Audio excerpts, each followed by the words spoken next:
what's going on for the rest of the day. The deal is stay home, cuddle up, have some hot chocolate in front of the fire instead of getting on the roads and getting into that.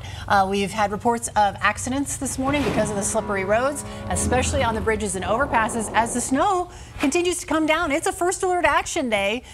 We've been shooting for this day for quite some time, letting you know, keeping you ahead of the storm, and it is snowing out there now. Here's downtown Denver. Roads not looking too bad, at least in the cities and where it's been plowed all night long, especially with the mag chloride underneath it. This is Pearl Street Mall. Not a lot of people out and maybe just grabbing a cup of coffee, as Connor was saying, but look at some of these snow totals.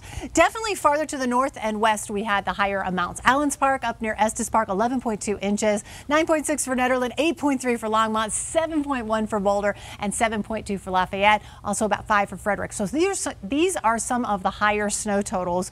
We had snow falling farther to the north earlier in the night, last night. So it hasn't been snowing as long farther to the south, but still we're getting accumulation down toward Castle Rock, and we have some waves of heavier snow pushing on through. So in general, we're looking for about 2 to 5 inches of snow here across the Front Range and the plains. Some isolated areas will have more than that, as you can see from the snow total amounts. But here's the winter weather advisory in effect from Fort Collins all the way down toward Castle Rock and out across the eastern plains, even up into the mountains. But the wind chill factor, temperatures only in the 20s, but it feels like it's 9 degrees outside right now. So for the Bronco game, even though temperatures will be in the 20s, which seems so balmy as compared to 9-degree wind chill, that's what it's going to feel like outside if you're outside for the game.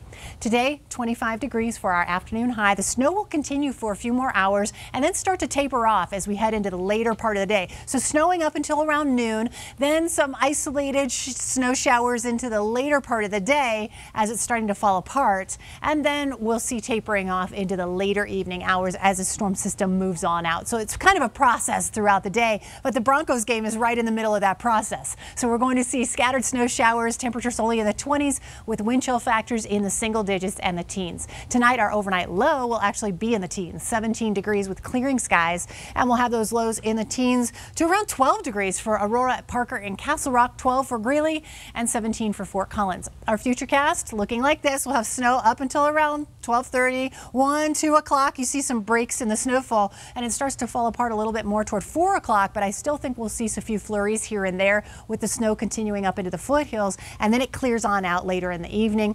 Our highs for tomorrow, right around 40 degrees, so it's warmer than 25, but it'll be a cold morning. Temperatures in the teens for the overnight lows. So we'll hit 40 tomorrow, 55 on Tuesday, then we're back into the sunshine through the middle and end of the week. Temperatures in the upper 50s as we go toward Friday. And look at that, 60 is back on Saturday. So it takes us a while to get back to 60 when it only took us 24 hours to get out of 60 and down into the 20s.